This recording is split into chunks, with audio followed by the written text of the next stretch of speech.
জিনিস তোমাদেরকে তোমাদের মহান রব থেকে ভুলিয়ে দিল, তোমাদের রবকে অস্বীকার করতে শিখালো। অথচ তোমরা ছিলে মৃত, তোমাদের কোনো জীবন ছিল না, তোমাদের কোনো আকার ছিল না, তোমাদের কোনো আকৃতি ছিল না, এই পৃথিবীতে তোমাদের কোনো অস্তিত্ব ছিল না। আমরা 1900 সাল জীবনে দেখি নাই, 2000 সাল পেয়েছি, আবার 2100 সাল আমাদের জীবনে আসবে। 1900 সাল দেখি নাই, 2006 সাল অনেকেই দেখেছেন, আবার এখানে অনেক অল্প বয়সী আছেন যারা 2000 সালটাও দেখেন নাই, আবার যারা 1900 দেখেন নাই দেখলেন 2000, সামনে 2100 সাল আসবে। বলেন দেখার মতো কেউ বেঁচে থাকবেন নাকি? এখানে একজনও কি থাকবে? আল্লাহ যদি 2-1জনকে রাখেন তাও এমন অবস্থায় থাকবে ও নেটওয়ার্কের বাইরে টাওয়ার পাবে না। কথা কয় না, ঠিক মতো টাওয়ার পাবে না। যদি বলেন চাচা যাও ওখানে, কবে পুঁইশাক রান্ধিল, মানে নেটওয়ার্ক চলে যাবে। ঠিক বললাম না? ঠিক বললাম। কারণ এখনো 25 সাল, এখনো 75 বছর যদি কেউ বাঁচে তাইলে সেই 2100 সাল দেখবে। ওগো আমার ভাইয়েরা, 2100 সাল আসার আগে কবির বিন সামাদ চলে যাবে, ভাইজান চলে যাবে, আমার শ্রদ্ধাভাজন ভাইজান আব্দুল হান্নান ওমর সাহেব চলে যাবেন। এই পৃথিবী ছেড়ে চলে যেতে হবে, অন্ধকার কবরে পাড়ি জমাতে হবে। আল্লাহ এই জন্য যেন একটু আক্ষেপের সুরে বললেন, ওগো আমার বান্দারা, কোন জিনিস তোমাদেরকে সেই রব থেকে ভুলিয়ে দিল? তোমাদের এই জমিনে কোনো অস্তিত্ব ছিল না, আকার ছিল না, আকৃতি ছিল না, তোমাদের এই জমিনে কোনো বিচরণ ছিল না। আমি আল্লাহ তোমাদের সৃষ্টি করলাম, আকার দিলাম, আকৃতি দিলাম, আবার একদিন আমি তোমাদের মৃত্যু ঘটাবো, আবার একদিন আমি তোমাদের পুনরুজ্জীবিত করব। বেলা শেষে ফিরে আসা লাগবে আমার কাছে। আমার কাছে যখন আসবা তখন আমি কি করব? ইকরা কিতাবাকা কাফা বিনাফসিকাল ইয়াউমা আলাইকা হাসিবা। তোমার পড়তে দেব তোমার আমলনামার কিতাব, তুমি কি করেছো দুনিয়ার পরে, কোন কাজ করেছো, কোন কাজ করো নাই, সব তোমার এই কিতাবে রেকর্ড থাকবে। এই কিতাব যখন হাতে ধরিয়ে দেবে, পৃষ্ঠা উল্টাবেন, আর প্রতিটা পৃষ্ঠায় পৃষ্ঠায় অন্যায় অপরাধ আছে না নাই? আমি কত বড় পাপী পৃথিবীর কেউ না জানলেও জানেন কে? আমি প্রায়ই বলি, আমার মা যদি আমার অপরাধ জেনে যেতেন তাইলে আমার মা ভাত রান্না করে খাওয়াতো না, বলতো এমন কুলাঙ্গার সন্তান তো আমি পেটে ধরি নাই, বেরিয়ে যাও বাড়ি থেকে, তোমারে খাইতে দেব না। এমন অপরাধ আছে, যদি বাবা জেনে যেত বাড়ি থেকে ঘাড় ধাক্কা দিয়ে বের করে দিত। এমন সন্তান খবরদার আমার জমিনে, আমার বাড়িতে ঢুকবি না। আমার বন্ধুরা যদি জেনে যেত, বন্ধুরা বলতো, দোস্ত তুমি এত খারাপ, তুমি এত নষ্ট, এটা তো জানতাম না। আমার স্ত্রী যদি জেনে যেত আমার সাথে ঘর কন্যা করতো না। আমার সন্তানেরা যদি জেনে যেত আমাকে আব্বা বলে ডাকতো না। এমনকি যদি আপনারা জেনে যেতেন এই স্টেজে বসে আমাকে কথা বলতে দিতেন না। এমন নষ্ট হুজুর, এমন গুনাহ, এমন পাপ। আর এই কবির বিন সামাদ আমাদের সামনে আঙুল নাচিয়ে কথা বলে। আমার গোনার যদি দুর্গন্ধ থাকতো, আমার ওমর ভাই চেয়ারটা সরিয়ে নিতেন, ভাইজানও চেয়ারটা সরিয়ে নিত। আরে এমন গুনাহ হুজুর করেছে, দুর্গন্ধের জ্বালায় বাঁচা যায় না। কত গুনাহ করলাম পৃথিবীর কেউ জানে না, জানেন আল্লাহ। পরকালের ময়দানে যেদিন আমলের খাতাটা ধরিয়ে দেবে, আল্লাহ কি বলবো, কি বলবো, কি জবাব দেবো, এই চিন্তায় তো পেরেছেন। যেই গুণের খবর মা জানলে ভাত রান্না করে খাওয়াতো না, স্ত্রী জানলে সংসার করতো না, সন্তান জানলে আব্বা বলে ডাকতো না, এমন গুনার খবর জানেন আল্লাহ। আজকে যদি মারা যায় কাল কি নিয়ে দাঁড়াবো আল্লাহর দরবারে? কি আমল আছে রে? ফজরের নামাজ কয়জনের আদায় হয়েছে? আদায় করলেও কয়জন জামাতে পড়লাম? সকালবেলা কোরআনটা পড়ে কয়জন দিনের শুরুটা করেছেন? কয়টা ভালো কাজ করেছেন আজকে এই দিনের মধ্যে? রাত্রে ঘুমানোর সময় কি একটু আত্মসমালোচনা করেন? আহারে আল্লাহ, তুমি একটা দিন দিলা, খাইলাম, পড়লাম, এত কিছু খাওয়াইলা, এই বাড়িতে আইলাম, কত কি খাওয়াইলো, ইলিশ মাছ, ট্যাংরা মাছ, শোল মাছ, বোয়াল মাছ, তরকারি, গোশত, কত আদর, কত আপ্যায়ন, কত যত্ন। এত কিছু যে রিজিকে লিখলা আল্লাহ, তোমার তো শুকরিয়া আদায় করলাম না। আল্লাহ ওই দিন কিতাব ধরাই দেবে, যেই কিতাবে কোনো কাজ এড়াবে না, সব লেখা থাকবে। কবির বিন সামাদ কোন রাতে কোথায় কি করেছে, কোন দিনে কোথায় কি করেছে, সব লেখা থাকবে। ওই পরকালের ময়দানে হিসাব গ্রহণ করার জন্য আমরাই যথেষ্ট হয়ে যাব। ওগো সাতক্ষীরাবাসী, ওগো ভাদুড়িয়াবাসী, বাড়ুখালীবাসী, আজকের এই মাহফিল, কোরআনের মাহফিল প্রতি বছর হয়। কত বছর? 25তম। প্রথম বছর যারা এসেছিল অনেকেই আজকে কবর দেশের বাসিন্দা। ওরা ওখান থেকে যদি ওয়াজ শুনতেও পায়, তাও এই মাহফিলে এসে বসার সৌভাগ্য তাদের আর হবে না। আর আল্লাহ যদি না শোনায়, শুনতেও পাবে না। এই বছর যারা এসেছেন, আগামী বছর কার জানাজা কবে হয়ে যাবে, আমার আপনার ডানে বামে সামনে পিছনে যারা আছে, কেউ কারো খবর পাবো না। বলেন ঠিক কিনা? ও তোমার গোনা দিন ফু রাইয়া যাবে, গোনা দিন ফু রাইয়া যাবে, যৌবনে লাগবে ভাটি। ওই যে দেখো ডাকিতেছে তোমায় কবরের মাটি, ওই যে দেখো ডাকিতেছে তোমায় কবরের মাটি। সন্ধ্যার আগে যেদিন ডুবিবে বেলা, এক পলকে ভেঙে যাবে তোমার রঙেরই মেলা। সন্ধ্যার আগে যেদিন ডুবিবে বেলা,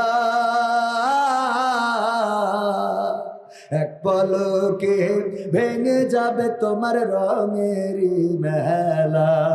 কারে দিবা তুমি জোরে ধমক, কারে দিবা তুমি জোরে ধমক, কার মাথায় ভাঙবা লাঠি।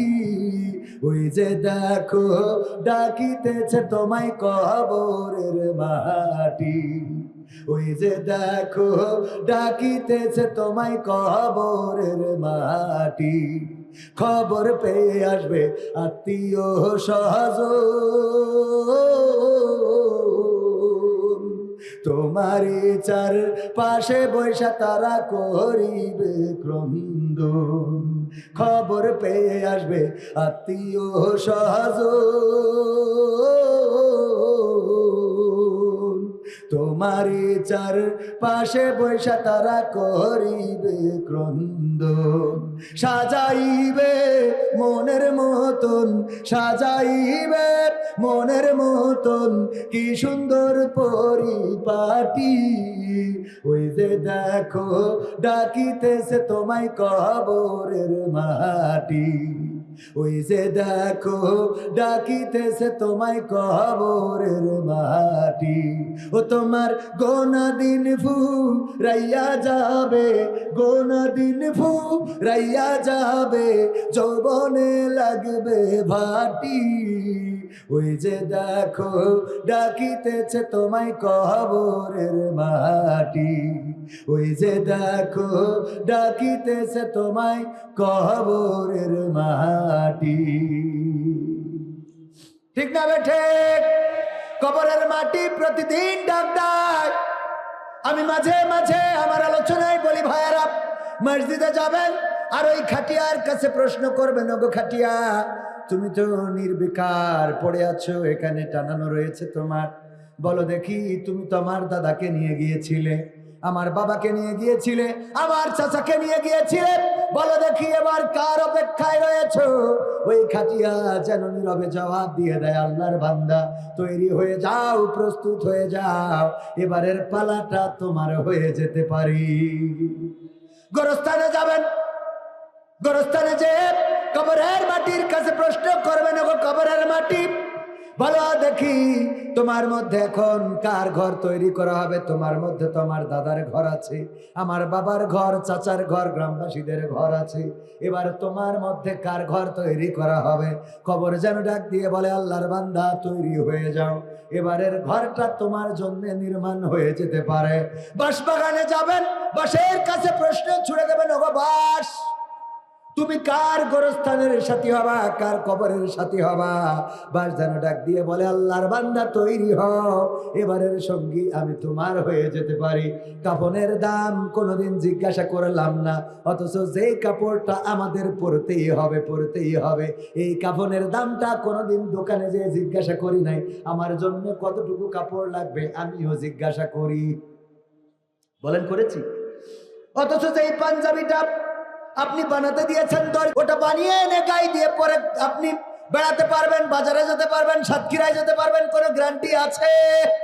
কাফনের কাপড় আপনার পরতেই হবে, পরতেই হবে। সেই কাফনের কাপড়ের দামটাও কেউ জিজ্ঞাসা করলাম না।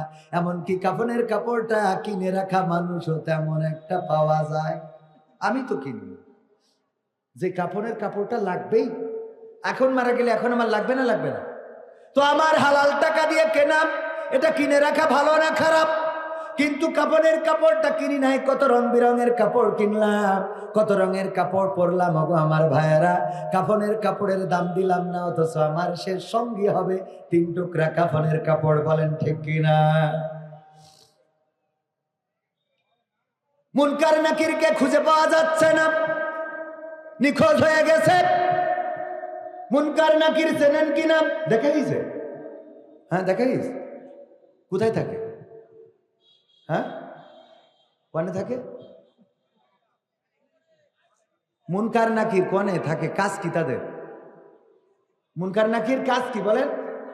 হ্যাঁ হ্যাঁ ওই যে একটু সাহস করি বলেন। মুনকার নাকির হিসাব নাই। কবরে যাওয়ার পরে আল্লাহ রাসূলের হাদিস দ্বারা প্রমাণিত, জিজ্ঞাসা করবেন, মান রব্বুকা ওয়া মান দীনুকা ওয়া মান নবিয়ুকা, তোমার রবকে, তোমার দিন কি, তোমার নবীকে, এই প্রশ্ন করবেন মুনকার নাকির। সেই মুনকার নাকিরকে খুঁজে পাওয়া যাচ্ছে না। আল্লাহ রাব্বুল আলামিন একটা তদন্ত কমিটি গঠন করলেন, ফেরেশতা সেট করে দিলেন, যাও দুনিয়ার পরে খুঁজে বেড়াও, কোথায় আছে খুঁজে দেখো, খুঁজে দেখো পাওয়া যায় কিনা। খুঁজতে খুঁজতে খুঁজতে খুঁজতে তারা পেয়ে গেল আব্দুল কাদের জিলানী রাহমাতুল্লাহ আলাইহির কবরের মধ্যে মুনকার নাকিরকে হাত এরকম পিছনে দিয়ে মুড়াদে বাঁধে রেখে দিয়েছে। এইটা দেখার পরে ফেরেশতারা চলে গেল আল্লাহর কাছে, যেয়ে বলল, আল্লাহ তোমার মুনকার নাকিরকে পাওয়া গেছে, আছে তো আব্দুল কাদের জিলানী নামক একজনের কবরে বাধা রয়েছে। আল্লাহ বললেন, শোনো নাই কেন বাধা রয়েছে? না শুনি নাই, যাও শুনে এসো কেন বাধা, আর বাধার এই কোন অপরাধে বেঁধে রেখেছে, আর কি করলে ছেড়ে দেবে এটা জিজ্ঞাসা করবা। ফেরেশতারা এসে বলল, ওগো আব্দুল কাদের জিলানী মুনকার নাকিরকে কেন বেঁধে রেখেছো? তাই বেঁধে রেখেছি এই জন্য যে সে এই কবরে আসার পরে আমাকে সালাম বলে নাই, সালাম না দিয়ে কবরে ঢুকেছে, এই জন্য বেঁধে রেখেছি। তখন ফেরেশতারা বলল, কি করলে ছেড়ে দিবা? কোনো ছাড়াছাড়ি হবে না, না ছাড়লে তো হবে না, আল্লাহ বড্ড বিপদে পড়ে গেছে। এখন মুনকার নাকির না থাকার কারণে কত লাশ চারিদিকে কবরে কবরে, এদেরকে মুনকার নাকির প্রশ্ন করবে, কিন্তু এখানে বেঁধে রাখার কারণে ওই কবরগুলোতে প্রশ্ন করা হচ্ছে না। কি করলে ছেড়ে দিবেন একটু বলেন, শর্ত কি? বলল, আল্লাহর কাছে যাও, যে বলো ছেড়ে দিতে পারি, যদি এই বাগদাদে যত কবর আছে কবরগুলোকে যদি মাফ করে দিতে পারে, কবরের আযাবগুলো যদি ক্ষমা করে দেয়, তাইলে ছেড়ে দেব। ফেরেশতারা চলে গেল, যে বলল, আল্লাহ আব্দুল কাদের জিলানী বেঁধে রেখেছে। ফেরেশতারা ঢুকে সালাম বলে নাই, আব্দুল কাদের জিলানীকে সালাম দেয় নাই, এই কারণে বেঁধে রেখেছে। কি করলে ছেড়ে দেবে? আব্দুল কাদের জিলানী জানালো, যদি এই বাগদাদে বা এই ইরাকে যত কবর আছে সব কবরগুলো যদি ক্ষমা করে দিতে পারেন, তবেই তাদেরকে ছেড়ে দেবে। আল্লাহ রাব্বুল আলামিন ডাক দিয়ে বললেন, ওগো আব্দুল কাদের জিলানী, তুমি তো শুধুমাত্র বাগদাদের মানুষের ক্ষমা চেয়েছো, তুমি তো ইরাকের মানুষের ক্ষমা চেয়েছো। আজকে আমি যে বিপদে পড়ে গেছি, তুমি যদি চাইতে গোটা দুনিয়ার মানুষ যারা মারা গেছে আর আগামীতে যারা মরবে তাদের সব ক্ষমা করে দিতে হবে, আমি আল্লাহ সবাইকে ক্ষমা করে দিতাম। তুমি যেহেতু বাগদাদ ইরাকের মানুষের ক্ষমা চেয়েছো, সকল কবরকে আমি আল্লাহ ক্ষমা করে দিলাম। বলেন সুবহানাল্লাহ। পরীক্ষা নিতে চাইলাম, মনে আছে না নাই? মনে আছে? এই পরীক্ষা, ওগো আমার ভাইয়েরা, সুবহানাল্লাহ বলেছেন কতজন? হাত উঁচু করেন। নারায়ে তাকবীর, লিল্লাহি তাকবীর। হাত টানটানা করেন। সুবহানাল্লাহ বলেছেন যারা, আল্লাহ সাক্ষী সুবহানাল্লাহ বলেছেন। যারা আমার ক্যামেরাম্যানরা দেখছে হাত টানা টানা করেন একেবারে শক্ত করে। সুবহানাল্লাহ বলেছেন। এবার হাত নামান। নাউযুবিল্লাহ বলেছেন কারা কারা? সাতক্ষীরা ইসলামের উর্বর ভূমি, স্টেজে একজন আর সামনে এই মাত্র কয়েকজন। অষ্টা বলিলাম পরীক্ষা নেব, দেখবো কারা পাশ করে। আব্দুল কাদের জিলানী আল্লাহর বিপদে ফেলে দেবে এই ক্ষমতা আছে নাকি? আপনাদের ওয়াজ শুনাইলাম, এ তো বুঝাই গেল। কটা ফেল করেছেন এবার বাড়িতে চিন্তা করে দেখেন। ইমান, আপনাদের ইমান নষ্ট করতে তো বেশি কিছু লাগে না, এরম একটা ওয়াজ করলেই শেষ। বেশি কিছু লাগে? আব্দুল কাদের জিলানীর কবরতে ওর মধ্যে দড়ি পাইল ওখানে, এটু তো একটা মাথার মধ্যে একটা চিন্তা করা লাগে যে ফেরেশতাদের যে বাঁধবে তার তো একটা দড়ির তো দরকার আছে। তা দড়ি কি কবরে আবার উঠে এসে নিয়ে তো আবার যেই শুয়েছে? যাদের এতটুকু কমন সেন্স নাই তারা ইমান বাঁচাবেন কি করে? আমি বলবো এখন থেকে যখন ওয়াজ শুনবেন, আল্লাহ রাব্বুল আলামিন পবিত্র কালামে হাকিমে বলে দিয়েছেন, ওয়াইযা কুরিয়াল কুরআনু ফাসতামিউ লাহু ওয়া আনসিতু লাআল্লাকুম তুরহামুন। যখন তোমাদের সামনে কোরআন পড়া হবে তখন তোমরা চুপ থাকবে এবং হৃদয়ের কান দিয়ে শুনবে, যাতে করে তোমাদের উপরে আল্লাহর রাহমাত বর্ষণ হতে পারে। ওগো আমার ভাইয়েরা, চুপ থেকে যদি হৃদয়ের কান দিয়ে কোরআনের খাদেম যারা ওয়াজ করে শোনায় যদি শুনতেন, এখানে যারা হাত তুলেছেন আমার বিশ্বাস অন্তত এই হাত তুলে আজকে ফেল করতেন। আমি তো হুজুর মানুষ, বেশি বুঝি নে, তাও আপনাদের এতগুলো লোক ফেল করলেন। আর শয়তান তো অনেক বড় ট্যালেন্ট, এর মতো ট্যালেন্টের কাছে মার খেয়ে যাবেন, একদম কোনো মন্থর লাগবে না। কথা কয় না? আব্দুল কাদের জিলানীর কাছে একবার শয়তান গিয়েছে, যাওয়ার পরে বলছে, আসসালামু আলাইকুম ইয়া আব্দুল কাদের জিলানী। কয় আমারে এত নাম ধরে বড় করে সালাম দিল কে তুমি? কয় আমি জিব্রাইল। কোথা থেকে এসেছো? আসমান থেকে। কেন এসেছো? আল্লাহ পাঠিয়েছেন। কেন পাঠিয়েছেন? ওগো আব্দুল কাদের জিলানী, আপনার ইবাদতের পরে আল্লাহ এতটাই সন্তুষ্ট হয়েছেন যে আমি জিব্রাইলকে পাঠিয়ে দিয়ে জানিয়ে দিয়েছেন যে আপনি আল্লাহর কাছে অনেক উপরে চলে গিয়েছেন। আল্লাহ রাব্বুল আলামিন এই সুসংবাদ দেওয়ার জন্য আমি জিব্রাইলকে আপনার কাছে পাঠিয়েছে। জিব্রাইল এই কথা শুনে আব্দুল কাদের জিলানী রহমাতুল্লাহ আলাইহি বগল বাজাইছে। না, বাজায় নাই। আমাদের এখনকার পীররা যদি এরকম শয়তানিসি বলে যে আব্দুল কাদের জিলানী না কোনো পীর সাহেব, ও তো বলবে কালকে জিব্রাইল আসিল, ও তো একেবারে ওলিয়া উলিয়া ছাড়াই চলে যাবে, শেখ হাসিনার উপরে উঠে যাবে। ঠিক না বেঠে?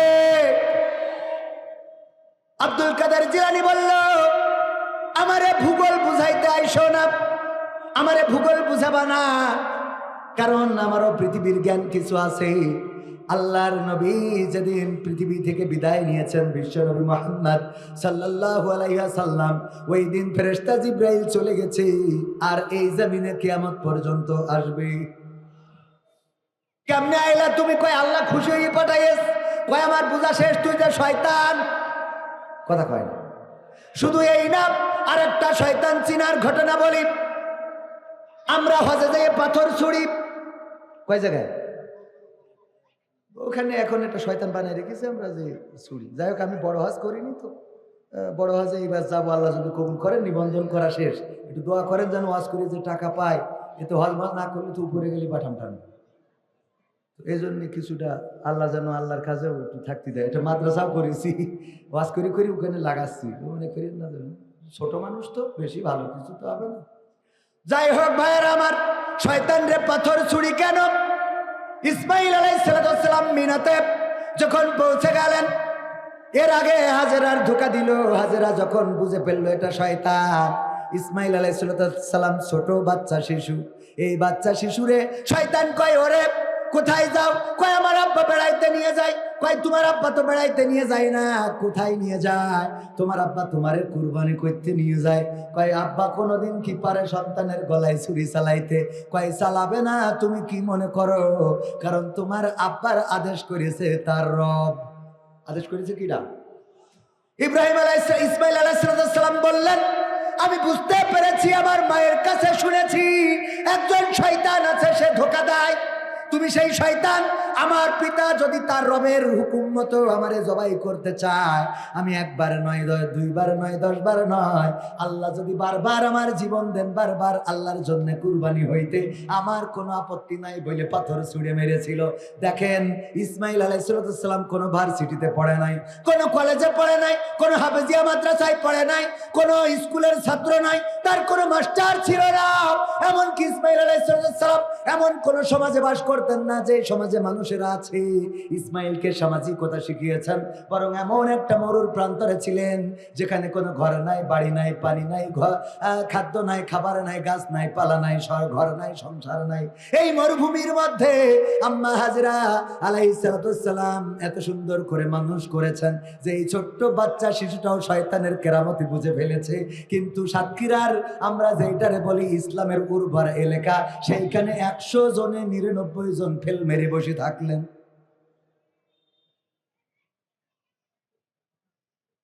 সমাধান খুঁজে খুঁজে ক্লান্ত হয়েছ যারা, সমাধান যদি পেতে চাও, সব পথ গিয়ে ভুলে কোরআন দেখো খুলে, সমাধান যদি নিতে চাও। সমাধান খুঁজে খুঁজে ক্লান্ত হয়েছ যারা, সমাধান যদি পেতে চাও, সব পথ গিয়ে ভুলে কোরআন দেখো খুলে, সমাধান যদি নিতে চাও। সমস্যা যত সব দূর করে দিবে রব, সমস্যা যত সব দূর করে দিবে রব, যদি তুমি যাও চেয়ে যাও। সমাধান সমাধান খুঁজে খুঁজে ক্লান্ত হয়েছ যারা, সমাধান যদি পেতে চাও, সব পথ গিয়ে ভুলে কোরআন দেখো খুলে, সমাধান যদি নিতে চাও। কোরআন ধরি না বলে, কোরআন পড়ি না বলে চারিদিকে হই লাঞ্ছিত, কোরআন জানি না বলে, কোরআন মানি না বলে সব অধিকার বঞ্চিত। কোরআন ধরি না বলে, কোরআন পড়ি না বলে চারিদিকে হই লাঞ্ছিত, কোরআন জানি না বলে, কোরআন মানি না বলে সব অধিকার বঞ্চিত। মরিচিকার পিছে না ঘুরে মিছে মিছে, মরিচিকার পিছে না ঘুরে মিছে মিছে, কোরআনটা খুলে দেখে না। সমাধান সমাধান খুঁজে খুঁজে ক্লান্ত হয়েছ যারা, সমাধান যদি পেতে চাও, সব পথ গিয়ে ভুলে কোরআন দেখো খুলে, সমাধান যদি নিতে চাও। কোরআনেই বলাই আছে কোন পথে চলবে, কোন পথে মিলবে মুক্তি, কোরআনেই লেখা আছে কোন পথে শান্তি, কোন পথে আসবে শক্তি। কোরআনেই বলাই আছে কোন পথে চলবে, কোন পথে মিলবে মুক্তি, কোরআনেই লেখা আছে কোন পথে শান্তি, কোন পথে আসবে শক্তি। আলে আর আলোয় প্রতারিত না হয়ে, আলে আর আলোয় প্রতারিত না হয়ে, কোরআনটা খুলে দেখে না।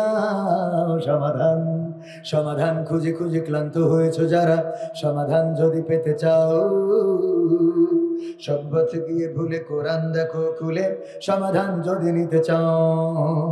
কোরআনেই খুঁজে পাবে সংসার নীতি, আর কি হবে রাষ্ট্রের নীতি।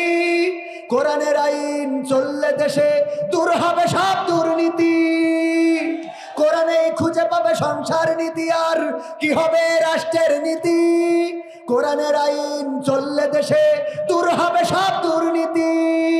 মানব রচিত মাতে শান্তি খুঁজো না পথে, মানব রচিত মাতে শান্তি খুঁজো না পথে, কোরআনটা খুলে দেখে না। সমাধান সমাধান খুঁজে খুঁজে ক্লান্ত হয়েছ যারা, সমাধান যদি পেতে চাও, সব পথে গিয়ে ভুলে কোরআন দেখো খুলে, সমাধান যদি নিতে চাও। কোরআনেই বলা আছে কোন পথে পরাজয়, কোন পথে আসবে বিজয়। কোরআন দেখানো পথে চললে মানুষ থাকবে না তার কোনো ভয়। কোরআনেই বলা আছে কোন পথে পরাজয়, কোন পথে আসবে বিজয়। কোরআন দেখানো পথে চললে মানুষ থাকবে না তার কোনো ভয়। দুনিয়া খেরাতে শান্তি পাবে তাতে, দুনিয়া খেরাতে শান্তি পাবে তাতে, কোরআনটা বুকে তুলে না। সমাধান সমাধান খুঁজে খুঁজে ক্লান্ত হয়েছ যারা, সমাধান যদি পেতে চাও, সব পথ গিয়ে ভুলে কোরআন দেখো খুলে, সমাধান যদি নিতে চাও। সব সমস্যার সমাধান কোরআনে, সব সমস্যার সমাধান আছে না নাই? আল্লাহ রাব্বুল আলামিন সব সমস্যার সমাধান দিয়ে দিলেন। গতকালকেও মাহফিল ছিল সাতক্ষীরা, কলারুয়া এবং সারসার মাঝখানে কোটা নামক গ্রামে। কোটা গ্রামটা এমন জায়গায়, মাদ্রাসা যেটা সেটা কলারুয়ার মধ্যে, আর মাহফিলের মাঠ করেছে যশোর সারসার মধ্যে। তার মানে একসাথে দুই জেলার মানুষের রস শুনাইছি কালকে। হ্যাঁ, একসাথে দুই জেলার মানুষের রস শুনালাম। চিরকুটে এসেছে হুজুর। লাইলাতুল ফেব্রুয়ারি উপলক্ষে এক যুবক তার প্রেমিকাকে গিফট করার জন্য ছাগল চুরি করেছে। আল্লাহ এতে কত ফজিলত দান করবে বলেন? সহ্য না করি পারা যায়? হুজুর বলেন দেখি, লাইলাতুল ফেব্রুয়ারিকে কেন্দ্র করে গার্লফ্রেন্ডকে ছাগল চুরি করে বিক্রি করে তার জন্য গিফট কিনেছে, গিফট দেওয়ার জন্য। বলেন হুজুর এতে তার কি হবে? ওগো আমার ভাইয়েরা, তার কি হবে না হবে যতই বুঝাই, যতই হজ করি, কোনো পরিবর্তন তেমন হবে। কিন্তু যদি কোরআনের আইন অনুযায়ী যদি কেউ ধর্ষণ করে, জেনা করে, ব্যভিচার করে, জেনা করলে যদি বিবাহিত হয়, অথবা ধর্ষণ যদি করে অবিবাহিত হোক আর বিবাহিত হোক, তার শাস্তি কি? মাজা পর্যন্ত গেড়ে দাও, তারপরে ইট পাথরে নিক্ষেপ করে সঙ্গে সার করে দাও। কবির বিন সামাদ ওয়াজ শোনাবে সারা রাত সারাদিন 365 দিন। এই ওয়াজ যতই করুক না কেন বাবারা, দয়া করে কেউ মোটর সাইকেলে ডার্লিং তুলে গিয়ার মারবা না। গিয়ার যদি ফেল করো গো, তাইলে বিপদে পড়ে যাবারি। কাজ কি হবে?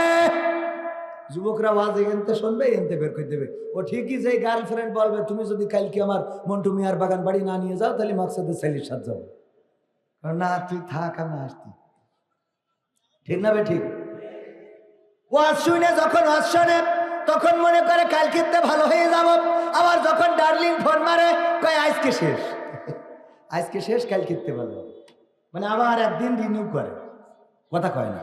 দেখবেন বেনামাজি যারা, ওদের যতই বলেন ওরা বলবে ভাই ঠিক আছে কালকেতে পড়বে। ওর ওই কালকে আর আসে না। আবার যেই বলবেন কবে হ্যাঁ কালকেতে পড়বে, মানে ও রিনিউ করে। কালকেতে কবেতে? কালকেতে। এই কালকেতে রিনিউ করে, এই রিনিউ করি কোন। যাই হোক, আমি যেটা বলছিলাম, এখন যদি ধর্ষণ জেনার শাস্তি বাংলাদেশে কোরআন অনুযায়ী হয়, তাইলে কি করবে? মাজা পর্যন্ত গেড়ে দিয়ে ইট পাথর মারবে।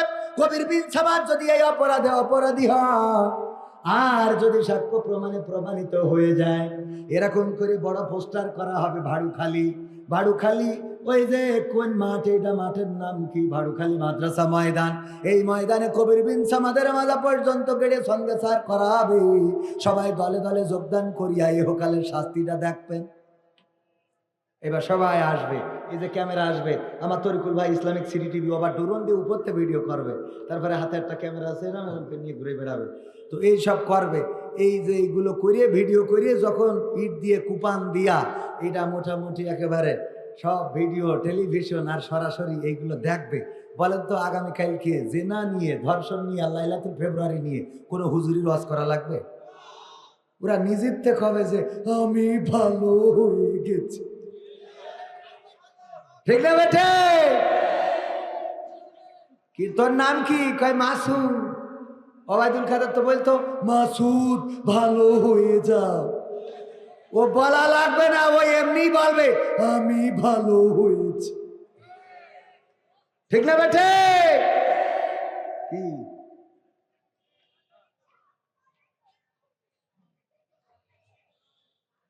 হুজুর আসসালামু আলাইকুম, আপনার কাছে একটা অনুরোধ করছি, একটি সঙ্গীত গাওয়ার জন্য। কোথায় আছে কাদের কাকা? বাবারে তোদের এত দরকার কেন কাদের কাকা? আমরা 16টা বছর রক্ত দিয়ে, জীবন দিয়ে, শহীদ হয়ে, জেল খেটে, ফাঁসিতে ঝুলে, খুন হয়ে, গুম হয়ে যাকে তাড়ালাম, ওদের কয় কোথায় আছে কাদের কাকা? এটা খুঁজতে হবে। তুই কি মানুষ যা আবারও খুঁজে আনতে বলিস? হ্যাঁ, হিসাব বাকি। ও মানে খুঁজে এনে বাটাম টানতে হবে? এটা হবে না, এটা হবে ভাইরা আমার। আসলে আমি তো আকর্ষণ, এখানে কি লেখা? বিশেষ আকর্ষণ। এখন আকর্ষণ মানে মাঝে মাঝে একটু উল্টো পাল্টা বলতেই হয়। প্রায় জায়গায় প্রধান বক্তা হিসাবে এখন দাওয়াত করে, আলহামদুলিল্লাহ। ছোট ছোট মাহফিল, বড় মাহফিলগুলোতে না। আমি বলি আমার নামের আগে তো লেখে মুফাসসিরে কোরআন। আমি কই যে মান সম্মান নিজেদেরও নষ্ট করেছেন, আমারও নষ্ট করেছেন। আমি মুফাসসিরে কোরআন না, আমি হলাম মুসাফিরে কোরআন। কি কোরআন? মুসাফিরে কোরআন। মানে কোরআন আমি সফর করে এসে দুই একটা কোরআনের কথা বলতেছি। মুফাসসির হওয়ার জন্য ন্যূনতম 8টা গুণ থাকা লাগে, তার মধ্যে একটাও আমার না। মানে মুফাসসির লিখে বসে থাকে। আমি হলাম ওই সেই একজন চা বেচতো, চার দোকানদার, ওর না দোকানদার নাম হইলো আলহাজের চার দোকান। তা আমাদের এক বক্তা কি ছিল, যে এই বলছে চেহারা দেখি বলছে তুমি তো হজ করা লোক না, হ্যাঁ তুমি আলহাজ, এই দোকান কার? তা বলছে আমার। তা বলছে তোমার দোকান আলহাজের চার দোকান কোনটা? কয় এইটাই। তো এইটাই তুমি তো হজ করো নি, কত সালে করেছ? কয় না হুজুর আমি হজ করিনি। তাহলে আলহাজের চার দোকান হয় কি করে? বলছে হুজুর মনে কিছু করবেন না, আসলে আলহাজ না, আমি হলাম জেল হজ। কি হজ? জেল হজ কি করি, তাহলে আলহাজ হইল কেন? বলছে হুজুর আর বললেন না সে কথা, আমি গাঞ্জার ব্যবসা করতাম। কের ব্যবসা? গাঞ্জার ব্যবসা করতাম। তো পুলিশই ধরে নিয়ে গেছিল। ও মা, আমি জেলে যেই দেখি ওর মধ্যে একমাত্র আমি ভালো মানুষ, আর বাকি সব এই যে মাওলানা খালেক, তারপরে এটিএম আজহারুল ইসলাম, ওবায়দুল কদুর, আব্দুল কাদের মোল্লা, আলী হাসান মোহাম্মদ মুজাহিদ, মতিউর রহমান নিজামী, দেলোয়ার হোসেন সাইদি, আমির হামজা, মামুনুল হক, রফিকুল ইসলাম মাদানী, সব অপরাধী খালি আমি ছাড়া। তা আমি চিন্তা করলাম এত পাপী যেহেতু জেলখানায়, আমি এদের পাপের পথটাই ধরব। তো ওইখান থেকে তওবা করেছি যে জেলখানায় যদি এত পাপীর বসবাস হয়, আল্লাহ যেহেতু আমার এখানে কবুল করেছে, তাহলে আমি এই পাপীদের রাস্তায় ধরব। তারপরে এসে গাঞ্জার ব্যবসা ছেড়ে দিয়ে নামাজ কালাম পড়ি, রোজা রাখি, আর এই চার দোকানে টিম টিম করি চলি। তো তাহলে আলহাজ হলি কি করে? বলছে ওই যে আমার কাছ থেকে যারা গাঞ্জা কিনতো হুজুর, ওরা ওই উপহাস করি আমার আলহাজ ডাকে। তো আমি আসলে আলহাজ না, আমি হলাম জেল হাজ। কথা কি বোঝা গেছে? তো আমি আসলে মুফাসসির না, আমি হলাম মুসাফির। ঠিক আছে তো বাজান? হ্যাঁ, নিজের ছোট করলে কোনো দোষ নেই। ছোট মানুষটা বড় করে লাভ কি? কথা কয় না, মানুষটাই তো ছোট, বড় করার কিছু নেই। মারা যাওয়ার পরে মাটিতে পড়ে থাকতে হবে। আপনার মাসি এসে ভন ভন করবে, কোনো উড়াইনোর ক্ষমতা নেই, আছে? নাই। সুতরাং কিসের অহংকার, কিসের লড়াই, কিসের বড়াই, সব চূর্ণ হয়ে যাবে। ক্ষমতা চিরস্থায়ী না, বলেন ঠিক কিনা? ক্ষমতায় কেউ স্থায়ী হয় না, হোক না সে হাসিনা কিবারে না, সে আরটা চিরকাল থাকে না। ক্ষমতায় কেউ স্থায়ী হয় না, মুজিবুর বেশি দিন থাকেনি, জিয়াউর কেউ তো রাখেনি। মুজিবুর বেশি দিন থাকেনি, জিয়াউর কেউ তো রাখেনি। এরশাদ চলে গেছে পৃথিবী ছেড়ে, এরশাদ চলে গেছে পৃথিবী ছেড়ে, কেউ আজ তার কথা কয় না। ঠিক না বেঠে? ক্ষমতায় কেউ স্থায়ী হয় না, হোক না সে হাসিনা কিবারে না, সে আরটা চিরকাল থাকে না। হাসিনা ক্ষমতা ধরে রাখতে আয়না ঘর বানিয়েছিল, জনগণের রোশানলে দাদার দেশে পালিয়ে গেল। হাসিনা ক্ষমতা ধরে রাখতে আয়না ঘর বানিয়েছিল, জনগণের রোশানলে দাদার দেশে পালিয়ে গেল। ডিবি হারুনের পাশে আর, ডিবি হারুনের পাশে আর পরিমণিদের দেখা যায় না। ঠিক না বেঠে?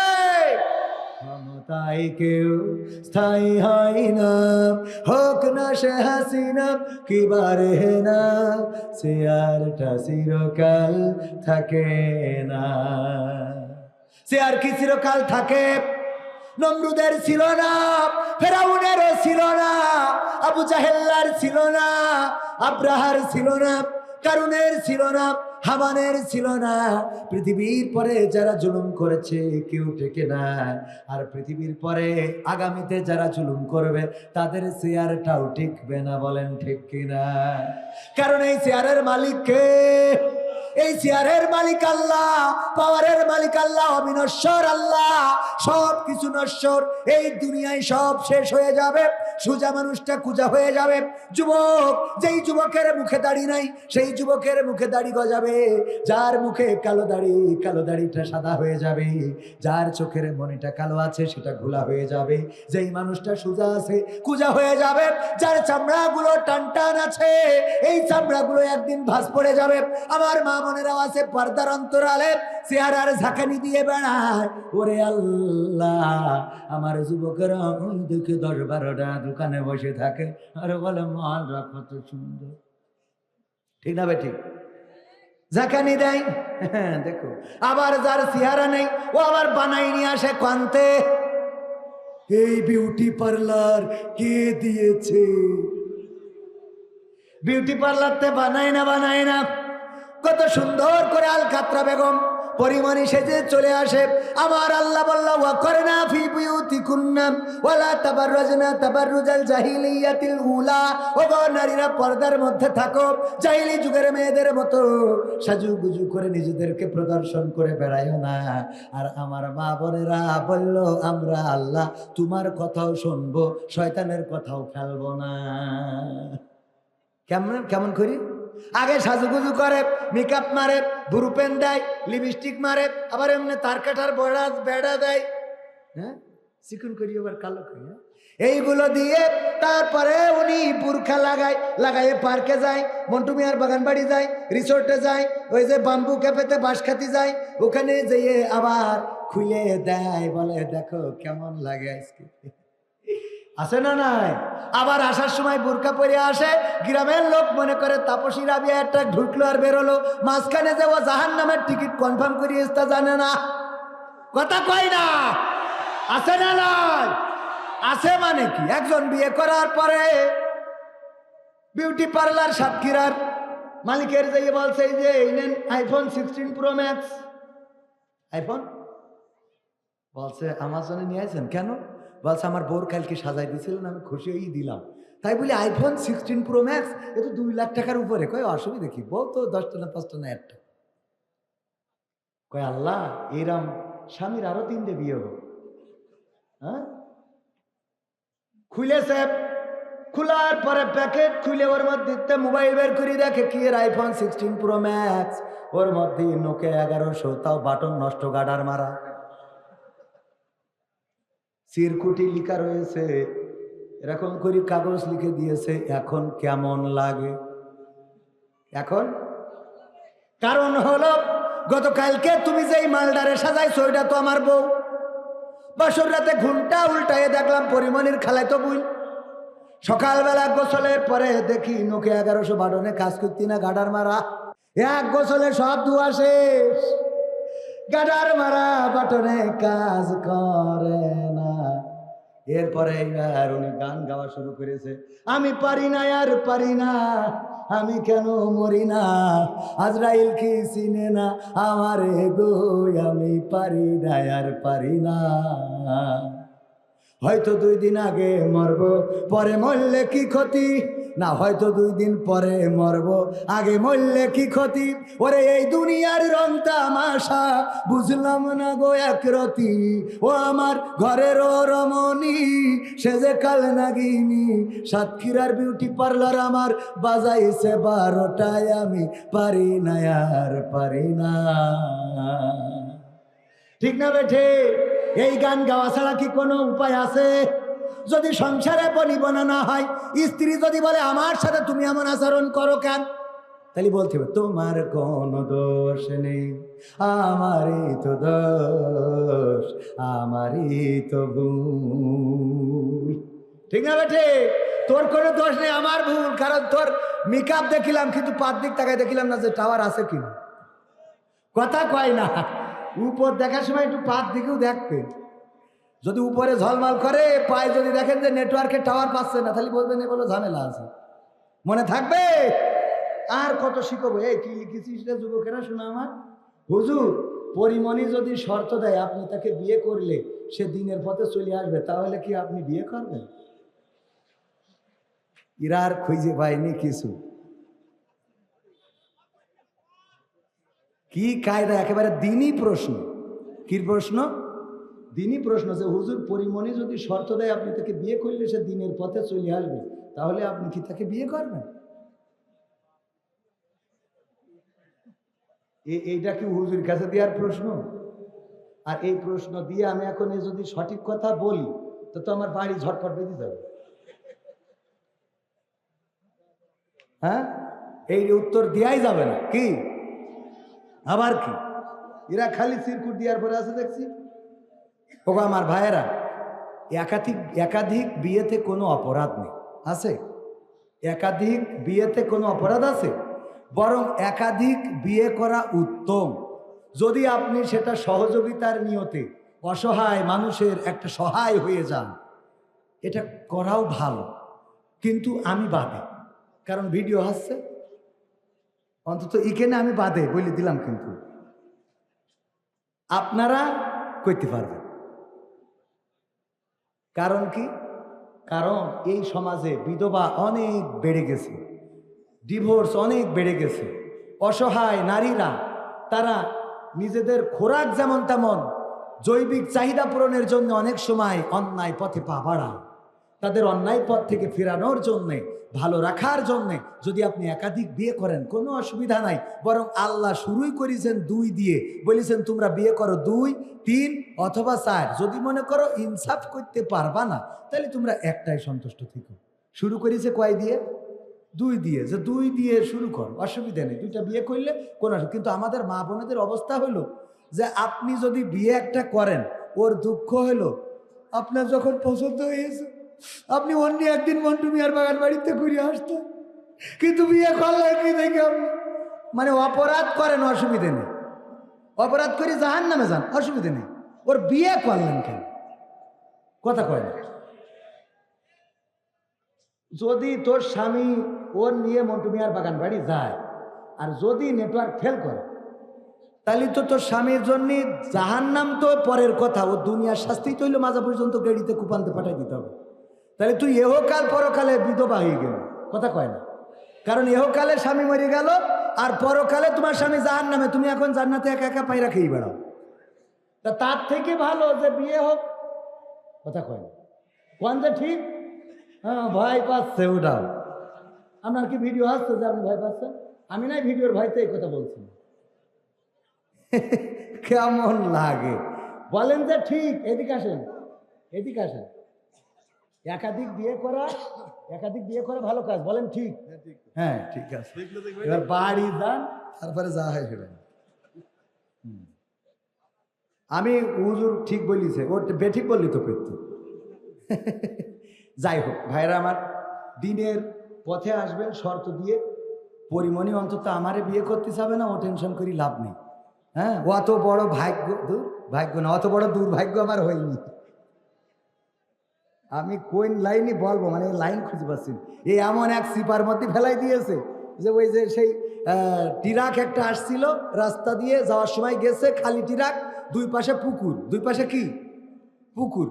যখন গেছে তখন তো খালি টেনশন হয়নি, আসার সময় যখন লোড দিয়া গাছের গুড়ি অথবা ধান আসতে যে হেল্পারের বলতেছে ভালো করে দেখ 2 পাশেই কিন্তু পুকুর, যদি কোনো কিছু হয় অ্যাক্সিডেন্ট। বাসে উস্তাদ ডানি ডানি ডানি, যেই ডানি দিচ্ছে ডানির পুকুরে, উস্তাদ বাই বাই বাই বাই, যেই বাই দিচ্ছে বাই পুকুরের দিকে, উস্তাদ ডানি ডানি ডানি, আবার ডানি, উস্তাদ বাই বাই। এই দেখে যখন দেখছে যে না কোনো পাই না, উস্তাদ ডানি বাই ডানি বাই ডানি বাই ডানি বাই। তো ডানি ভাই এবার পুকুরের মধ্যে একটা গেছে, ঢুকে গেলি বলছে উস্তাদ যেমনে ভালো সেমনে, যেমনে ভালো সেমনে, যেমনে ভালো সেমনে। মানে এখন তার উপায় নেই, এখন যেমনে ভালো সেমনে। তো আমার এমন প্রশ্ন করে ফেলেছে যে ডানি বলবো না বাই বলবো, এখন যেমনে ভালো সেমনে। ও যা পারে করুক, আমার অত আশা নেই। ভাইয়েরা আমার, গণতন্ত্রের গান শুনবেন। আমি কয়টা পড়বেন? আমি কয় মিনিট?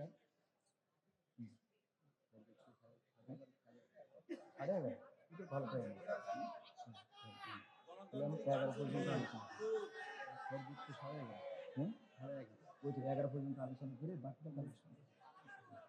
অসুবিধে নেই, বক্তা পাগল অভাব নেই। বক্তা কটা নেবেন আপনারা? কালকে আসছে আল্লামা তারেক মনোয়ার, হজরত মাওলানা মোস্তফা মাহবুবুল আলম সাহেব। দেখেন, মোস্তফা মাহবুবুল আলমও প্রধান বক্তা হয় প্রায় জায়গায়, এখানে দ্বিতীয় বক্তা। তার মানে মাহফিলটা কত বড়। আমার যুবকেরা অবশ্য না, তোমাকে পা মা লাগবে না, হ্যাঁ সেই থেকে দাঁড়ায় রয়েছে। আমার জন্য বসার দরকার নেই, প্রধান বক্তা আসলে বসো না, কারণ উনি অনেক সম্মানিত মানুষ। আমার জন্য না বসলে কোনো অসুবিধা হবে না, ছোট মানুষ। আমাদের আফসারি হুজুরের কাছে জিজ্ঞেস করতেছে, হুজুর প্রজেক্টরে কি হুজুরদের ওয়াজ দেখা যাবে? তা বলছে আর ওয়াজ দেখলে কোনো অসুবিধা নাই, কিন্তু আজহারির মতো চেহারা বালা হইলে দেখা যাইত না। আজহারির মতন চেহারা বালা হইলে এর ওয়াজ মহিলারা দেখতে আইত না, কারণ হাতে চেহারা ভালো, ওর প্রতি প্রেম চাইলে তৈব। কিন্তু আজ চেহারা ভালো না, আরে প্রজেক্টরে মহিলারা দেখলে কোনো ক্ষতি নাই, বলেননি? তো আমার মতো ছোট মানুষের ওয়াজে আপনারা না বসলে কোনো ক্ষতি নাই, কিন্তু যে হুজুর আসছে তার জন্য একটু বসতে বসুন। আল্লাহ কবুল করুন, বলেন আমিন। গণতন্ত্র চিনি নাই আমি, জানি না গণতন্ত্র। এই গানটা গাওয়ার কারণে নোয়াখালীতে স্টেজতে পালাইয়ে কমনেতে আইলাম, সে টাকাও নেওয়ার কথা মন ছিল না। গণতন্ত্র চিনি নাই আমি, জানি না গণতন্ত্র। গণতন্ত্র দেখিনি আমি, শুনেছি গণতন্ত্র। শুনেছিলাম আমি বাংলাদেশে গণতান্ত্রিক রাজা, যখন যারে মনে চেয়েছে ধরে দিয়েছে সাজা। শুনেছিলাম আমি বাংলাদেশে গণতান্ত্রিক রাজা, যখন যারে মনে চেয়েছে ধরে দিয়েছে সাজা। কাউকে দিয়েছে ফাঁসির দণ্ড, রেখেছে আয়না ঘরে, কাউকে আবার লাশ বানিয়ে ভাসিয়েছে সাগরে। কাউকে দিয়েছে ফাঁসির দণ্ড, রেখেছে আয়না ঘরে, কাউকে আবার লাশ বানিয়ে ভাসিয়েছে সাগরে। করেছে এসব কিসের জোরে, ছিল কি দাদার মন্ত্র? কেমন গণতন্ত্র ছিল, কেমন গণতন্ত্র? গণতন্ত্রের আড়ালে ছিল দাদার ষড়যন্ত্র। কেমন গণতন্ত্র ছিল, কেমন গণতন্ত্র? গণতন্ত্রের আড়ালে ছিল মোদির ষড়যন্ত্র। শুনেছি আগে নির্বাচনে লাগতো টাকার নোট, দেখেছি আমরা ভোট করিতে লাগেনি কোনো ভোট। ঠিক না বেঠে? এক চাচা গিয়েছেন ভোট দেওয়ার জন্য, যে বলতেছে বাবাজি আমার নাম্বারটা একটু দেখে দাও, ভোট দেওয়ার জন্য আসলাম। বলতেছে চাচা আপনি এই কষ্ট করে আসলেন কেন? কেন আবার ভোট দিতে আসলাম? আবার জিগায়, দুধু খাও, বোঝো না? না আইসি ভোট দিতে। কয় চাচা আপনার ভোট তো দিয়া হয়ে গেছে। এইটা কেমন কথা বললে বাবা, ভোট দিয়া হয়ে গেল কি করিয়ে? চাচা তো বলছে চাচা আপনার তো আসতে দেরি হয়ে গেছে। আমি তো সকালেই রওনা দিলাম। সকালে রওনা দিয়েছেন কখন? বাপু ফজরের নামাজ পড়েই তো রওনা দিছি। কয় আমরা তো সে তাহাজ্জুদ পড়ি কাম সেরে ফেলেছি।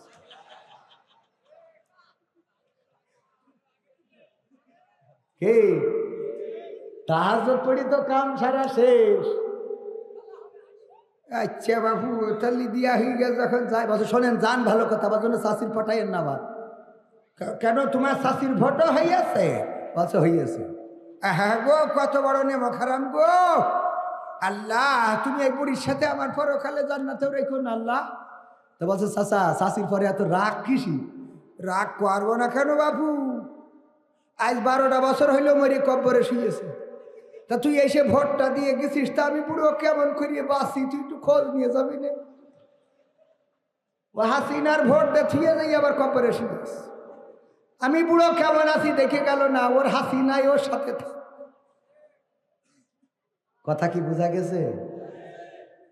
দেখে শুনেছি আগে নির্বাচনে লাগতো টাকার নোট, দেখেছি আমরা ভোট করিতে লাগেনি কোনো ভোট। শুনেছি আগে নির্বাচনে লাগতো টাকার নোট, দেখেছি আমরা ভোট করিতে লাগেনি কোনো ভোট। ভোটের আগে পাশ হয়েছে মন্ত্রী মিনিস্টার, লাগেনি মিছিল লাগেনি মিটিং লাগেনি তো পোস্টার। ভোটের আগে পাশ হয়েছে মন্ত্রী মিনিস্টার, লাগেনি মিছিল লাগেনি মিটিং লাগেনি তো পোস্টার। নির্বাচন কমিশন ছিল ইন্ডিয়ান কোন যন্ত্র, কেমন গণতন্ত্র ছিল, কেমন গণতন্ত্র, গণতন্ত্রের আড়ালে ছিল দাদার ষড়যন্ত্র। কেমন গণতন্ত্র ছিল, কেমন গণতন্ত্র, গণতন্ত্রের আড়ালে ছিল মোদির ষড়যন্ত্র। বিরোধী দল যারা সংসদে ছিল তারা ছিল পোষা মাইনা, দেশে জ্বলে পুড়ে হয়েছিল ছাই, তবু অত কিছু পাই না। বিরোধী দল যারা সংসদে ছিল তারা ছিল পোষা মাইনা, দেশে জ্বলে পুড়ে হয়েছিল ছাই, তবু অত কিছু পাই না। শাসনে ছিল না সততা নিষ্ঠা, বিচারের ছিল না মান, সংসদে বুঝি তাই শোনা যেত মমতাজের গান। শাসনে ছিল না সততা নিষ্ঠা, বিচারের ছিল না মান, সংসদে বুঝি তাই শোনা যেত মমতাজের গান। বিরোধী দল নাই, ওটা তো ছিল ডিজিটাল ষড়যন্ত্র। কেমন গণতন্ত্র ছিল, কেমন গণতন্ত্র, গণতন্ত্রের আড়ালে ছিল রয়ের ষড়যন্ত্র। কেমন গণতন্ত্র ছিল, কেমন গণতন্ত্র, গণতন্ত্রের আড়ালে ছিল মোদির ষড়যন্ত্র। নায়েবে রাসূল কোরআনের পাখি বলতো মানুষ যারে, 13টি বছর সেই মানুষের রেখেছিল কারাগারে। নায়েবে রাসূল কোরআনের পাখি বলতো মানুষ যারে, 13টি বছর সেই মানুষের রেখেছিল কারাগারে। দিনের কথা বলতে গেলেই করতো গ্রেফতার, ইসলামী বই কোরআন হাদিস করতো যে উদ্ধার। ইসলামের কথা বলতে গেলেই করতো গ্রেফতার, ইসলামী বই কোরআন হাদিস করতো যে উদ্ধার। এসবে নাকি থাকতো লেখা নাশকতার মন্ত্র। কেমন গণতন্ত্র ছিল, কেমন গণতন্ত্র, গণতন্ত্রের আড়ালে ছিল দাদার ষড়যন্ত্র। কেমন গণতন্ত্র ছিল, কেমন গণতন্ত্র, গণতন্ত্রের আড়ালে ছিল মোদির ষড়যন্ত্র। ঠিক না বেঠে? আর এই বাংলাদেশ কারো ষড়যন্ত্র দিয়ে পরিচালিত হবে না। এই বাংলাদেশ কেমন করে চলবে বাংলাদেশের জনগণ ঠিক করবে। আর দাদার দেশের প্রেসক্রিপশনে এই দেশ চলবে না। আমেরিকায় যেয়ে যতই গ্যাটিজ মারো, যতই কাটি করো গো, ডোনাল্ড ট্রাম্প কিন্তু মুখের পরে বলে দিয়েছে যে আমার থেকে তো তুমি ভালো জানো বাংলাদেশে আমাদের কোনো ভূমিকা ছিল না, বরং জনগণ তারা সিদ্ধান্ত নিয়েছে আর তার বিনিময়ে স্বৈরাচার পালিয়েছে। ঠিক না বেঠে? ওখানে ধর্ণা দিয়ে লাভ নাই। ওখানে আমার আওয়ামী লীগের ভাইয়েরা যে মিছিল করতেছে, we support Modi, we support Modi, মোদিজি মোদিজি মোদিজি মোদি। তোর আব্বা জাতির পিতা আর একটা বানা, একটা বানায় তো ভাত হয়নি, আর একটা বানা মোদিজি মোদিজি।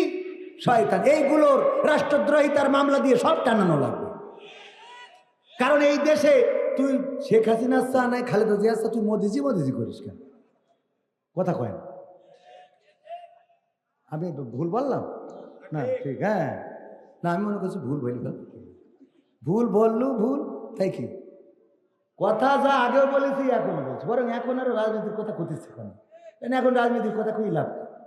যা বলার দরকার ছিল সেই পর্যন্ত বলেছি। অনেকেই বললো শেখ হাসিনা পালাই গেছে, আপনি একটা ফোন কল করেন। কলাম যে ক্ষমতায় থাকতে যার কাছে করিনি, চলে গেছে, এখন করা হবে। ঠিক আছে না? না চলে গেছে তার বললে লাভ কি? সে তো আমাদের দেশে কত উন্নয়ন শিখায়। ঠিক আছে, আমার দাদার দেশে সাংবাদিক বলতেছে, দাদা জানেন আমাদের দেশে পেঁয়াজ বিক্রি হচ্ছে না, বড্ড কষ্টে আছি দাদা। আগে ভোমরা দিয়ে অনেক পেঁয়াজ রপ্তানি করতাম দাদা, এখন তো পেঁয়াজ বাংলাদেশ নিচ্ছে না, বাংলাদেশে দিচ্ছে না, আমরা 3 টাকা দরে বেচতে পারছি না। আমি বললাম পেঁয়াজ আমাকে লাগবেও না, কারণ আমাদের নেত্রী পেঁয়াজ ছাড়া রান্না শিখাইয়ে তারপর ওই পাশে গেছে। পেঁয়াজ ছাড়া রান্না আমরা জানি, তো দিলিও কি না দিল, কথা কয় না। এত উপকার করতে গিয়ে মোদি তুমি গরু দুবা না, অসুবিধা নেই, আমরা কাঁঠাল খাবো, কাঁঠাল দিয়ে গোস্ত বানাবো। সব আমাদের ঠিক করা আছে। খেজুর দুবা না রোজার মাস, অসুবিধে নেই, পেয়ারা দিয়ে আর বড়ই দিয়ে খাবো। হ্যাঁ কি আল্লাহ, আর এই লোকটার যুক্তি দেন না আপনারা। আসুক, বগলাতে আসলে একটু ওয়েলকাম। এমপিরা সব কোথায় গেল, মন্ত্রীরা সব কোথায় গেল, কোথায় কাদের কাকা? তাদের সারা দেশটা এখন লাগে ফাঁকা ফাঁকা। পালাবো না, প্রয়োজন হলে ফখরুলের বাসায় গিয়ে উঠব। ঠাকুর গাঁয়ে বাসা আছে না, পালাবে না পালাবে না, যাই না তবু দেখা, পালাবে না পালাবে না, যাই না তবু দেখা। তাদের ছাড়া দেশটা এখন লাগে ফাঁকা ফাঁকা, ওদের ছাড়া দেশটা এখন লাগে ফাঁকা। আইন মন্ত্রী আটকে গেল আইনেরই ফাঁকে, দাড়ি ছাড়া দরবেশের ভণ্ড ভণ্ড লাগে।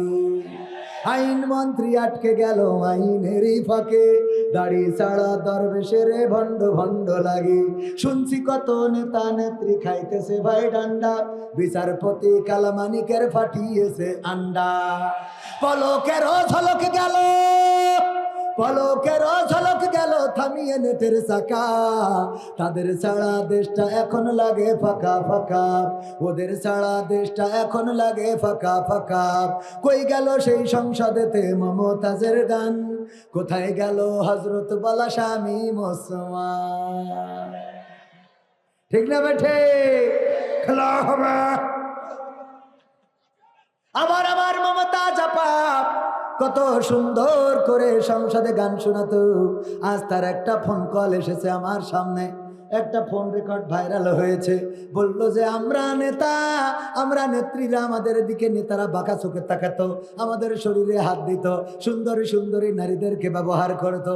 যে যত নিজেকে উজাড় করে দিতে পারতো রে, তার দাম তত বেশি ছিল। এমনকি তাদের এত অপরাধ, এত গুনাহ, এত অন্যায় যে আল্লাহ গজব দিয়ে তাদের পাঠাই দিয়েছে। ও গো মমতাজ তুমি বুঝলে, বুঝলে কিন্তু বেলা শেষ হওয়ার পরে রে। ঠিক না বেঠে? আবার স্বামী ওসমানও বুঝেছে।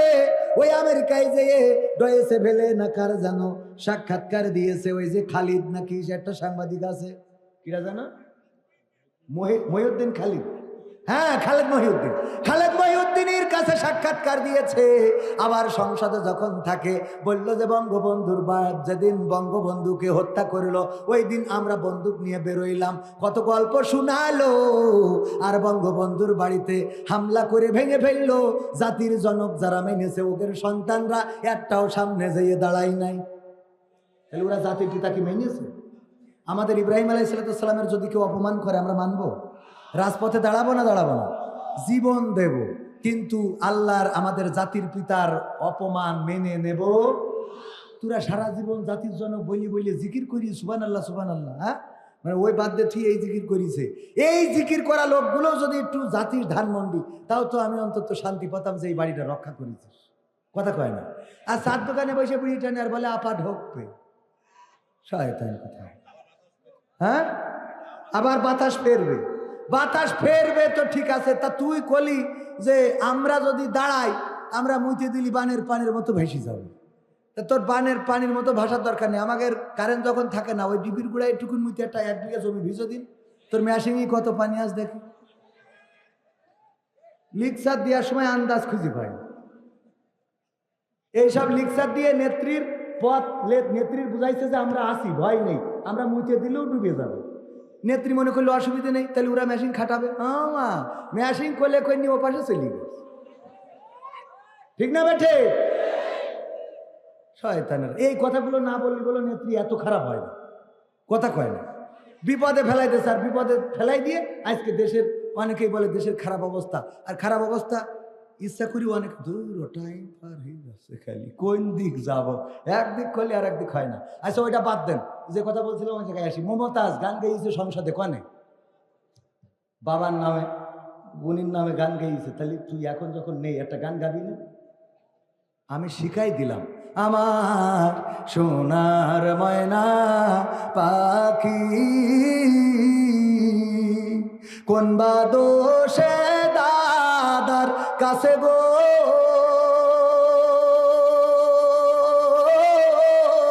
আমরা দেশে কেমনে থাকি রে আমার কলজের ময়না পাখি। এরম গাওয়ার দরকার আছে না? গেয়ে তে বলছে আমাদের হাত হাত তো শরীর তৃপ্ত এই করতে, তোর এইসব বলা দরকার। তুই এই গানটা গা, তাহলে বসবো তুমি ইমানদার। তুমি খেলিও গে, এখন আবার বলো গায়ে হাত হাত তো, আগের তো বলছিস নি, কথা কয় না। আল্লাহ মাফ করুন। এখন গান গাচ্ছে না, তা না, একটু গাছ কি গাছে বলো। ও আমার দরদি আগে জানলে তোর ভাঙা নৌকায় চড়তাম না, ভাঙা নৌকায় চড়তাম না, আর এই বিপদে পড়তাম না, ভাঙা নৌকায় চড়তাম না, আর এই বিপদে পড়তাম না। ওরে বর্ডারেতে খাইলাম ধরা, বিসিটাও তো পাইলাম না। আগে জানলে তোর ভাঙা নৌকায় চড়তাম না। কি কথা ঠিক আছে বাজান? কই গেল সেই সংসদেতে মমতাজের গান, কোথায় গেল হজরত বলা স্বামী ওসমান, ইনু মেনন্দি পুমনি আছে কারাগারে, বাপ করিলেও পাপ কখনো ছাড়ে কি আর তারে। কোথায় গেল স্পিকারের দৃষ্টি আঁকা বাঁকা, তাদের ছাড়া দেশটা এখন লাগে ফাঁকা ফাঁকা, ওদের ছাড়া দেশটা এখন লাগে ফাঁকা ফাঁকা। কোথায় গেল আরাফাত আর ব্যারিস্টার সুমন, কথা বলার সময় তারা করে নিয়োজন। মুরগি কবির খাইছে ধরা, জাফর কোথায় আছে, গোপনে কি সেও গেল মোদি দাদুর কাছে। কোথায় গেল সালামের কাড়ি কাড়ি টাকা, তাদের ছাড়া দেশটা এখন লাগে ফাঁকা। লাগে না ফাঁকা ফাঁকা কেন লাগে? কারণ আমার ভাইজান একটা মোবাইল কিনে দিয়েছিল, স্ত্রী শখ করেছিল যে আমার একটা মোবাইল আইফোন কিনে দেওয়া। উনি অনেক কষ্ট করে, নিজেরই তো আইফোন নেই, তাহলে রেডমি ফোন কিনে দিবা, অনেক কষ্ট করে একটা রেডমি ফোন স্ত্রীর কিনে দিয়েছে। ওই যেদিন কিনে দিয়েছে টেলিভিশন খাটাইয়েছে, দেখে টেলিভিশনে বলতেছে এই মোবাইল কে দিয়েছে? শেখ হাসিনা সরকার দিয়েছে। বলছে এই ফোন আমি চালাবো না। তুমি করো বিএনপি, তুমি আওয়ামী লীগের শেখ হাসিনার ফোন আমার আইন দিলে কেন? বলেন তো সংসারে অশান্তি হয়ে গেল, ঠিক না বেটে? যাই হোক ভাইয়ের আমার, আওয়ামী লীগ এই দেশে রাজনীতি করবে, বিএনপি করবে, জামাত করবে, হেফাজত করবে, জাসদ বাসদ সবাই করতে পারবে, কিন্তু জনগণের পরে জুলুম করা যাবে না, অন্যায় অবিচার করা যাবে না, খুন করা যাবে না, গুম করা যাবে না। ধানমন্ডি 32 নম্বরের বাড়িটা যখন ভেঙেছে আমাদের কলিজায় লেগেছে, অনেকের কলিজায় আগুন জ্বলেছে, কলিজা ছারখার হয়ে গেছে। কিন্তু সাতক্ষীরায় যখন বুলডোজার দিয়ে ইসলামী আন্দোলনের নেতাকর্মীদের বাড়িগুলো গুড়িয়ে দেওয়া হয়েছিল, তখন তাদের কলিজার মধ্যে কোনো কথা বলে নাই। বলেন এরা সত্যিকার অর্থে মানবতার পক্ষে না মানবতার দুশ্মন? মানবতার পক্ষে যদি হইতে তাইলে আবার সাতক্ষীরায় আমার ইসলামী আন্দোলনের নেতাকর্মীদের বাড়িগুলো ভেঙে গুড়িয়ে দেওয়া হলো, তখন তোমার মানবতা কোথায় ছিল? অনেকেই আবার বলে এই দেশে আওয়ামী লীগ বা অন্য যারা পালিয়ে গিয়েছে তারা রাজনীতি করতে পারবে, আমাদের কোনো আপত্তি নাই, এটা তাদের গণতান্ত্রিক অধিকার। কিন্তু যারা বলে যে পারবে, আমি তাদের কাছে প্রশ্ন করতে চাই, নেত্রীর বাড়ির সামনে যখন বালুর ট্রাক ছিল তখন গণতন্ত্র কোথায় ছিল? কথা কয় না। যখন নেত্রীর বাড়ির সামনে গাড়ি ট্রাকের বালুর ট্রাক ছিল, সরাইতে পারো নাই। যখন পিলখানায় হত্যাকাণ্ড হয়েছে এবং নির্বিচারে আমার সেনা অফিসার দেশপ্রেমিকদেরকে ধরে কারাগারে রেখেছে, নির্বিচারে তাদেরকে 12 বছর 13 বছর 15 বছর করে জেলে, 17 বছর 18 বছর করে জেলে রেখেছে, তখন গণতন্ত্রের কথা মনে পড়ে নাই? যখন কোরআনের খাদেমদেরকে অ্যারেস্ট করেছে, কারাগারে নিয়েছে, রিমান্ডে নিয়েছে, নির্যাতন করেছে, এমনকি ফাঁসির কাস্টে ঝুলিয়েছে, তখন গণতন্ত্রের কথা মনে পড়ে নাই? যখন কোরআনের পাখি আল্লামা দেলোয়ার হোসাইন সাঈদীকে 13টা বছর কারাগারে রেখেছে, আহারে এই মানুষটা কোরআনের ময়দানে আর ফিরতে দিল না, সেখান থেকে বের করে নিয়ে হাসপাতালে ইনজেকশন পুশ করে শহীদ করে দিল, তারা জানাজাও পড়তে দিল না, তখন গণতন্ত্র কোথায় ছিল? যখন ছাত্র জনতার বুকে গুলি চালালো, শহীদ হয়ে গেল আমার ছাত্র জনতা, আমার আবু সাঈদ বুক পেতে দিয়েছিল, ধারণা ছিল এই বুকে গুলি করবে না, কিন্তু ওই নিষ্ঠুর পুলিশ বাহিনী গুলি করলো। পুলিশেরা এখন বলে ভাইয়ের আওয়াজ করবেন যেন আমাদের ইমেজটা ফিরে আসে, একটু বলবেন। আমি বললাম ইমেজ ফিরার জন্যে আমাদের আওয়াজ করা লাগবে না, যদি আপনারা কাজটা ভালো করেন তাইলে আল্লাহ রাব্বুল আলামিন আপনাদের ইমেজটা ফিরিয়ে দিবেন। বলেন ঠিক কিনা? গতকালকে এক পুলিশ আন্দোলনকারীদের ছত্রভঙ্গ করেছে, শুধুমাত্র অ্যাকশন নিয়েছে, লাঠি দিয়ে কারো গায়ে টাচ করে নাই, তারপরেও লোকজন পালিয়েছে, আপনাদের চোখের সামনে পড়েছে না পড়ে নাই? শুধুমাত্র এই মানবতা দেখানোর কারণে ওই পুলিশের প্রশংসা করেছে গোটা বাংলাদেশের জনগণ, বলেন ঠিক কিনা? সুতরাং পুলিশের যারা চাকরি করেন তাদেরকে বলবো, আপনারা এই জনগণের গোলাপ, এই জনগণের ট্যাক্সের টাকায় আপনাদের বউয়ের লিপস্টিক হয়, এই জনগণের ভ্যাট ট্যাক্সের টাকায় আপনার মেয়ের থ্রি পিস হয়, এই জনগণের ভ্যাট ট্যাক্সের টাকায় আপনার সন্তানের স্কুল ড্রেস হয়, পায়ের কেটস হয়, এই জনগণের ট্যাক্সের টাকায় আপনার মায়ের ঔষধ হয়, এই জনগণের ট্যাক্স ভ্যাটের টাকায় আপনার বাবার পোশাক হয়। সুতরাং যেই জনগণের টাকায় আপনার বেতন হয়, এই জনগণের বিরুদ্ধে কোনো ভূমিকা যেন নেবেন না। জনগণের পক্ষে যদি না দাঁড়াতে পারেন, জনগণ কিন্তু আপনাদের আর আস্ত রাখবে না। কারণ এই জনগণ জেগেছে, এই জনগণ যেভাবে চায়, বাংলাদেশের মানুষ যেভাবে চায়, সেইভাবেই দেশ চলতে হবে। আর আমাদের মেসেজ ক্লিয়ার, যারা মনে করে আমরা আসলে জামাত ইসলামের কথা বলি, হেফাজতে ইসলামের কথা বলি, আমরা আসলে চরমনা ইসলামের কথা বলি, তাবলিগি ইসলামের কথা বলি, না ভাইয়েরা না। যদি এই বাংলাদেশে আওয়ামী লীগ কোরআন কায়েম করে দেয়, আমরা তাদের পক্ষে আসি না নাই? সেদিন একজন বলছে, তাই বলে আওয়ামী লীগ দিয়ে কায়েম করা নেবো না, বলছে ওকে নেবো না। যদি বিএনপি কোরআন কায়েম করে, তাদের পক্ষে আসি না নাই? যদি অন্য কোন দল কোরআনের রাজ কায়েম করে দেয়, তাদের পক্ষে আছি। কিন্তু বাংলাদেশ জামাতে ইসলামী যদি কোরআনের বিপক্ষে অবস্থান নেয়, সেই জামাতের পক্ষেও আমাদের পাওয়া যাবে না। ঠিক না ঠিক? যদি বাংলাদেশ জামাত ইসলামী ইসলামের বিপক্ষে কথা বলে, যদি রাষ্ট্র ক্ষমতায় যায় আর কোরআনের বিরুদ্ধে আইন পাশ করে, কোরআনের আইন দিয়ে দেশ যদি না চালায়, তাইলে জামাতের বিরুদ্ধে আন্দোলন চলবে, ওয়াজ চলবে, বক্তৃতা চলবে, মিছিল চলবে, মিটিং চলবে, হরতাল চলবে, অবরোধ চলবে। এটাই তাওহীদি জনতার সিদ্ধান্ত। আমরা আসলে জামাতের না, চরমনার না, আওয়ামী লীগের না, বিএনপির না, জাসদের না, বাসদের না। আমাদের বক্তব্য হলো, ইন্না সলাতি ওয়া নুসুকি ওয়া মাহইয়ায়া ওয়া মামাতি লিল্লাহি রাব্বিল আলামিন। আমরা কারা কারা আল্লাহর হাত দেখতে চায়? নারায়ে তাকবীর, লিল্লাহি তাকবীর। সত্যি কি আল্লাহর পক্ষে আছে? আল্লাহর পাগল আপনারা? আল্লাহর পাগল? আল্লাহর পাগল যদি হন, তাইলে আল্লাহর পাগল সেই পাগলের মতো হইতে হবে। লাইলি আর মজনু প্রেম করেছিল। লাইলি আর মজনু কি করেছিল? এদের একে অপরের দেখা হয় না। তো মজনু দেখতে গেল লাইলি, যেই ওর বাড়ির গেটের সামনে বসে রয়েছে। এটা শুনে লাইলি বলল, বিয়ের আগে তো দেখা করা যাবে না, তো মজনুরে দুধ খাওয়াও, প্রতিদিন বাড়ি থেকে গায়ে দিয়ে নিয়ে ওরা দুধ খাওয়াও। তো দুধ খাওয়াই না দেখে আমি দেখলাম যে ফিরি ফিরি এক গ্লাস করে দুধ ভাগ না যায়, একটু খাওয়া যায়। আমি এসে বললাম, আমি লাইলির পাগল। তো আমি ওখানে বসি, প্রতিদিন এক গ্লাস করে দুধ খাই। এটা দেখে আমার মাহফিলের পরিচালক ও বলছে, লাজ করি লাভ কি? তো ও যাই বলছে, আমিও লাইলির পাগল।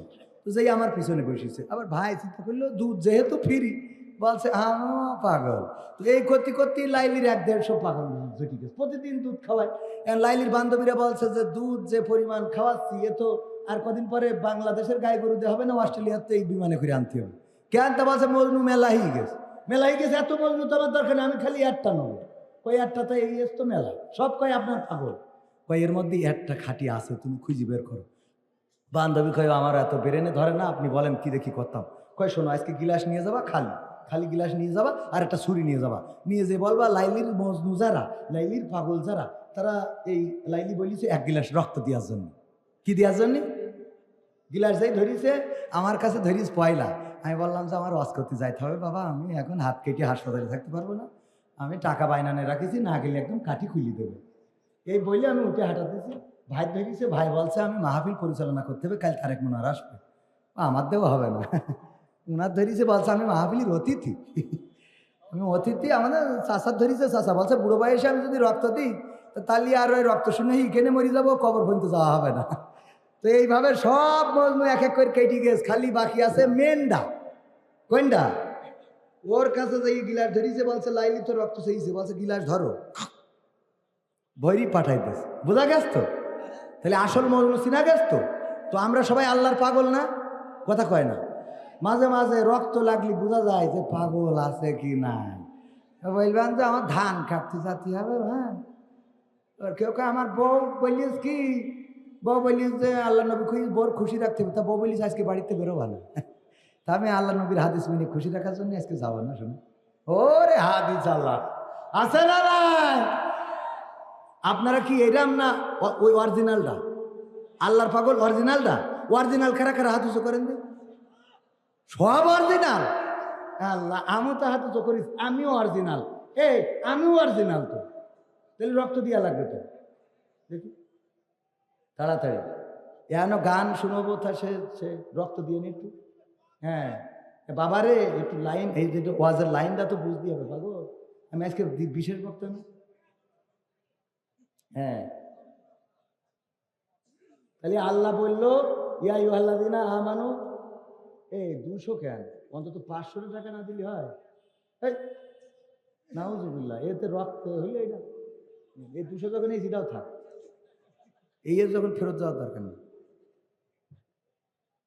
এই হইল আসল যারা। ও এই ছেলে বিলে এর তো তোকে পরীক্ষা নিনি, এক পরীক্ষায় ফেল করেছিস, এই পরীক্ষায় ফেল করলি বলে তোরা মানে আগে তো পরীক্ষায় ফেল করি জাহান নামে যাচ্ছিলি, আর এখন ফেল করলি জাহান নামও জায়গা হবে না। কোয়ানে তা আমও ক্ষতি হবে না। তাইলে আসল মজনু যারা, তারা এই কোরআনের মাহফিল, মাদ্রাসা, হাফেজে কোরআন পড়ে, এই মাহফিল, মাদ্রাসা এবং হাফেজে কোরআনদের জন্য একটু পকেটের থেকে কিছু রক্ত খরচ করতে হবে। আমি ব্যক্তিগতভাবে 700 টাকা দিলাম। আল্লাহ আমার দানকে কবুল করে নাও। ইয়া আইয়ুহাল্লাযীনা আমানু লিমা তাকুলুনা মা লা তাফআলুন। আল্লাহ বলেছে এমন কথা বলিয়ে না যা কাজে করো না। আমি করিতে শুরু করলাম, এইবার আপনারা করেন, দেখি ওয়াজে কতদূর কাজ হয়েছে। দেখি এইবার কিটা কত দেবেন? 5,000, 2,000, 10,000, 3,000, 1,000। ভিতরে যারা যাবে ভিতরে যেতে পারেন, আর যারা এসে দেবেন দিয়ে যেতে পারেন। কি মুসাফা টিভি 200 টাকা, ইউটিউব চ্যানেল এবং ফেসবুক পেজও থাকতে পারে। আল্লাহ মুসাফা টিভি 200 টাকা দান করলো, দানকে কবুল করে দাও, নেক হায়াত দান করো। আল্লাহ চ্যানেলটার বরকত দিয়ে দাও। আল্লাহ সাবস্ক্রাইব যেন বেড়ে যায়, লাইক কমেন্ট শেয়ার যেন বেড়ে যায়।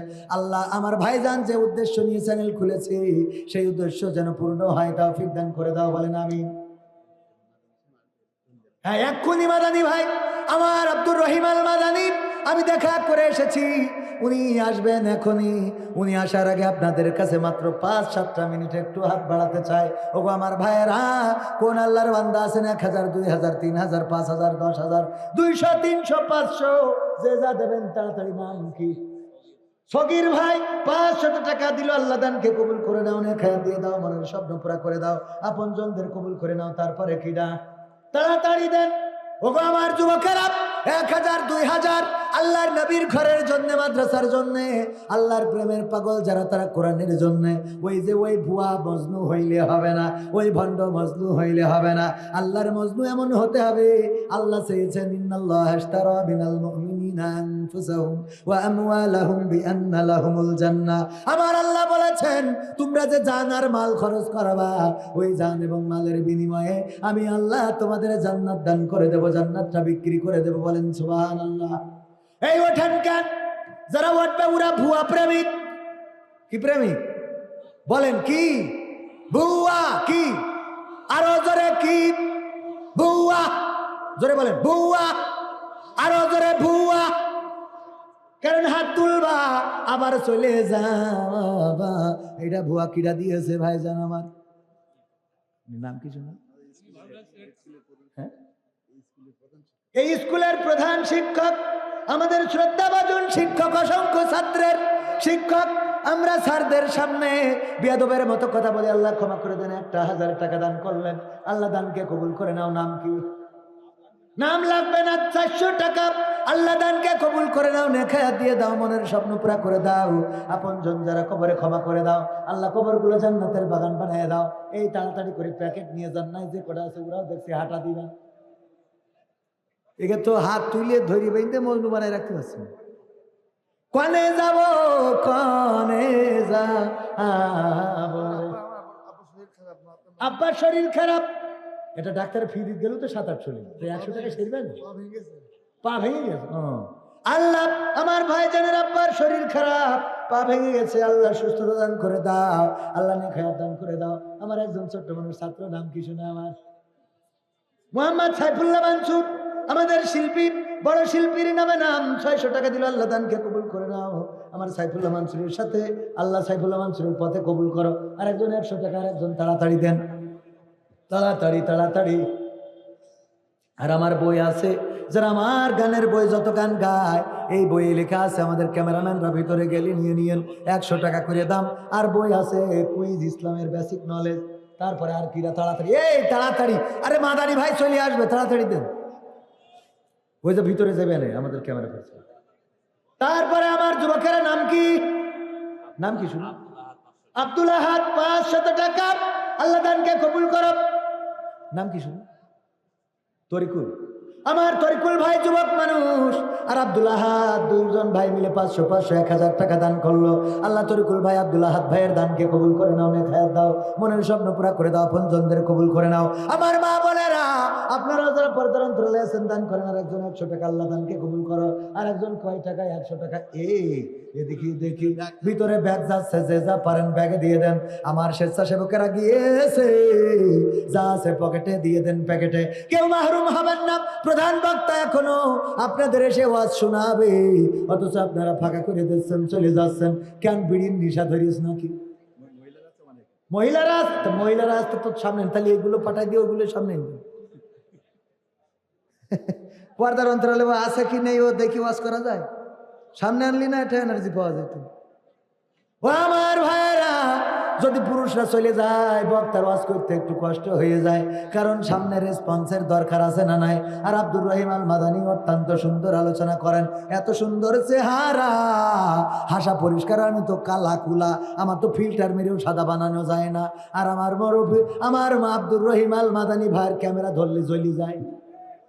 হ্যাঁ ঠিক। আর একজন 500 টাকা দিয়েছে, আল্লাহ দানকে কবুল করো, নেখায়াত দাও, মনের স্বপ্ন পুরা করো, আপনজনদের কবুল করো আল্লাহ। যারা টাকা করলো দান বাড়িয়ে দাও, সম্মান। তারপরে আর কারা? তাড়াতাড়ি করে 8 লক্ষ টাকা বাজেট এই মাহফিলের জন্য। মাদ্রাসার খরচ আছে, আগে তো আওয়ামী লীগের নেতারা ছিল, দিত, ওরা সব এখন পলাতক, বোঝেননি?